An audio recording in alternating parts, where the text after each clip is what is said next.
नमस्कार, मैं हूं फरीन अंसारी और आप देख रहे हैं द अनफोल्ड ट्रुथ। असली नेता कौन होता है? असली नेता वो होता है जो जनता की आवाज बनता है और जनता की आवाज को संसद तक ले जाता है। बिना डरे बुलंद आवाज में सबके सामने सच को पेश करता है। वो होता है असली नेता। और ऐसा ही कुछ किया है आरजेडी नेता मनोज कुमार झा ने। उन्होंने सदन में अपनी एक स्पीच में क्या कुछ कहा है, आप उसका एक वीडियो देख लीजिए।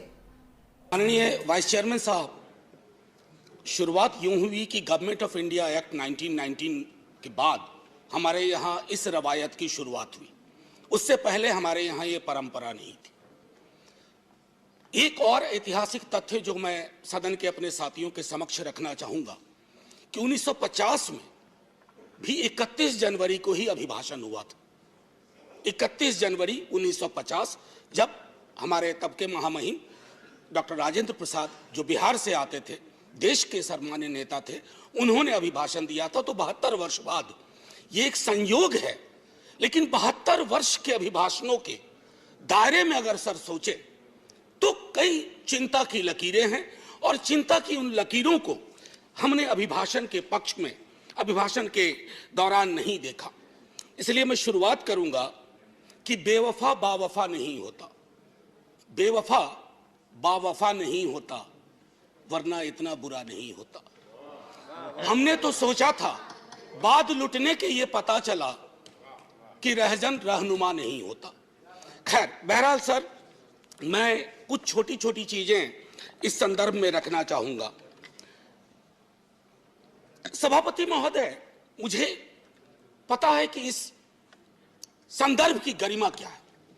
राष्ट्रपति का अभिभाषण एक बहुत बड़ी चीज होती है, देश का एक ब्लूप्रिंट होता है, एक दिशा और दशा देने की कोशिश होती है। हम विपक्ष में हैं, लेकिन देश की दशा और दिशा से चिंतित अगर हम हैं तो अभिभाषण की पंक्तियों में भी वो चिंता की लकीरें दिखनी चाहिए थी। जब वो चिंता की लकीरें नहीं दिखती हैं तो एहसास होता है। कभी कभी मैं सोचता हूं माननीय सभापति महोदय कि महामहिम सोते जागते अपने सलाहकारों से बात करते, टेलीविजन देखते, सोशल मीडिया देखते, संवाद करते, क्या उनको नहीं लगता होगा कि देश के विजुअल्स बहुत अच्छे नहीं हैं? छात्रों पे आंसू गैस के गोले क्या मांग रहे थे? चांद नहीं मांग रहे थे, नौकरी मांग रहे थे। और वो 2 करोड़ वाला भी नहीं मांग रहे थे, कह रहे थे बाकी वाला बचा हुआ दे दो। आपने लाठियां बरसाई। तो मैं ये सोचता हूं कि महामहिम के अभिभाषण में अगर इस तरह की चिंता ना हो तो सर, भाषण ना कागज का पुलिंदा लगता है, और अच्छा नहीं लगता है उसे कागज का पुलिंदा कहना। दूसरी चीज माननीय सभापति महोदय, कोरोना पर मैंने विस्तार से इस सदन में चर्चा की है। कोरोना को लेकर के भी जो चिंता आनी चाहिए थी वो नहीं आई। अब आइए अर्थव्यवस्था के बारे में मैंने कहूं, बजट को उसके लिए मैंने तय किया हुआ है।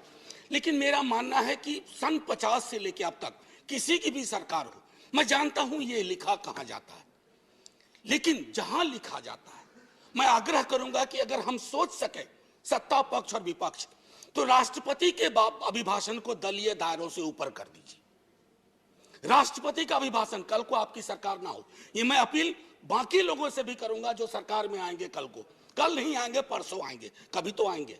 मैं सिर्फ ये कहना चाहता हूं कि सर, अभिभाषण को एक नॉन पार्टीजन डॉक्यूमेंट बनाइए, नॉन पार्टीजन डॉक्यूमेंट।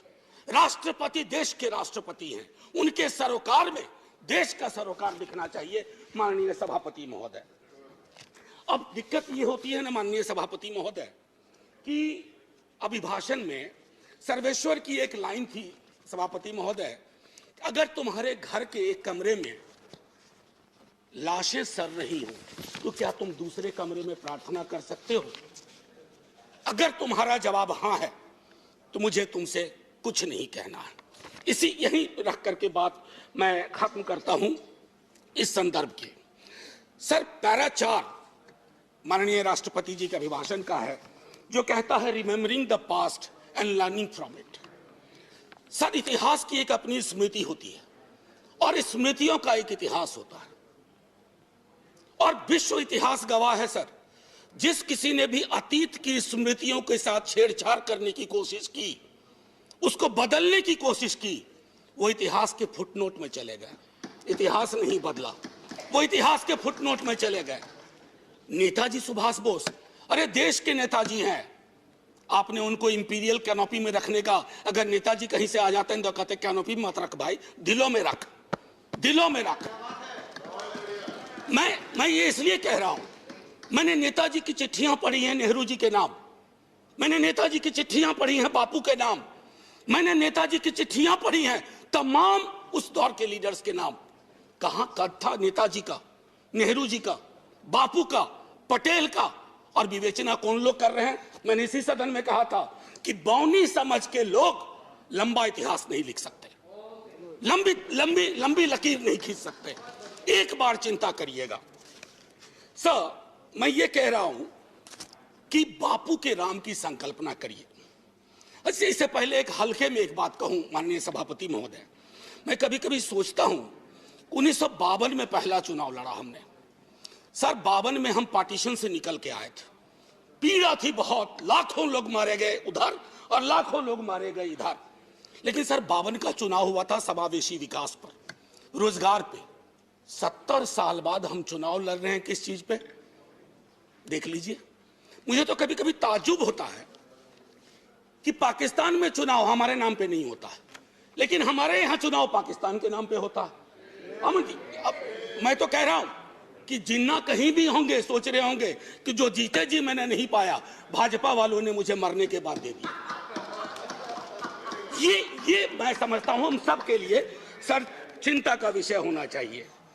सर, मैंने कहा था कि बापू के राम, जब इतिहास की बात करते हैं सर, ये किताब है प्रार्थना खंड, बापू की किताब है, बापू की प्रार्थनाओं का संकलन है। मैं आग्रह करूंगा सब पढ़ें। जब नोआखोले से लौट के आए बापू, बहुत पीड़ा थी, उन्होंने अपना प्रार्थना बदल दिया।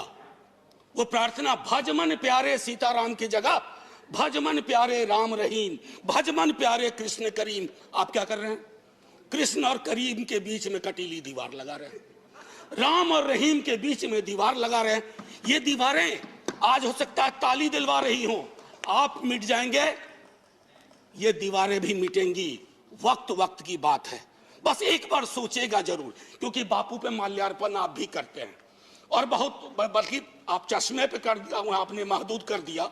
बापू का चश्मा लीजिए, बापू को चश्मे में मत रखिए, ये मेरा आग्रह होगा। एक चीज तो ये थी सर, माननीय सभापति महोदय, कोविड के संदर्भ में मैं बोलूंगा नहीं, मैंने पहले ही कहा, इश्तेहारबाजी हो रही है।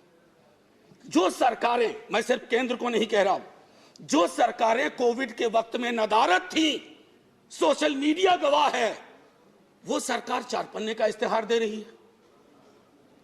अब पहले नेता लोग काम करते थे तो लोग कहते थे अरे सोच दम ईमानदार है, काम दमदार है। अब लगता है दूसरे का भरोसा नहीं, खुद ही छपवा दो, सोच ईमानदार काम दमदार। अरे लोगों को बोलने दीजिए। अब देखिए सर, दूसरी चीज कोविड के संदर्भ में मैं आपको कहूंगा, जब आप कहते हैं ना कि फलाने की तुलना में यहां इतने कम मरे वगैरह, 18 से तुलना करते हैं, सर जिन परिवारों के चिराग गुम हुए ना, उनके लिए मौत आंकड़ा नहीं है सर। मेरी बेटी की एक साथ में लड़की पढ़ती थी, 2 बेटियां थी, माता पिता 1 हफ्ते के अंदर दुनिया से चले गए। उसको नंबर बताएंगे हम कि ये आंकड़ा है तुम्हारे बाबूजी का, ये आंकड़ा है तुम्हारी मां का। ये नहीं होना चाहिए सर, इतनी तो संवेदनशीलता होनी चाहिए, सरकार किसी की भी हो। क्या हो गया सर, आजकल देखिए शब्दावली बदल गई है। वाजपेयी जी की सरकार एनडीए गवर्नमेंट कही जाती थी,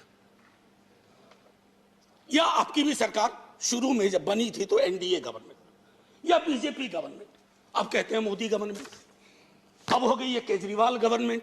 सर ये जो बीमारी है ना, पूरी सरकार व्यक्ति केंद्रित हो जाएगी ना सर, तो डेमोक्रेसी में दिक्कत क्या हो जाती है कि डेमोक्रेसी को सबसे बड़ा खतरा कल्ट से होता है। If a leader becomes a cult, first the internal democracy is destroyed, then democracy everywhere is destroyed. तो आपने ये वीडियो देखा, कितनी आसानी से उन्होंने मौजूदा जो हालात हैं उनको बयान किया है अपनी स्पीच में। एक कहावत है, वो आपने शायद सुनी होगी कि भैंस के आगे बीन बजाए, भैंस करे पकुराए। ऐसा ही कुछ है हमारी आजकल की मौजूदा स्थिति। जब तक जनता खुद अपने लिए सवाल पूछना नहीं शुरू करेगी, तब तक हालात ठीक नहीं हो सकते। मनोज कुमार झा की ये स्पीच अगर आपको पसंद आई हो तो आप वीडियो को लाइक करना ना भूलें, चैनल को सब्सक्राइब कर लें, साथ ही हमें कमेंट करके जरूर बताएं कि आपको मनोज कुमार झा की इस स्पीच में कितनी सच्चाई नजर आई। धन्यवाद।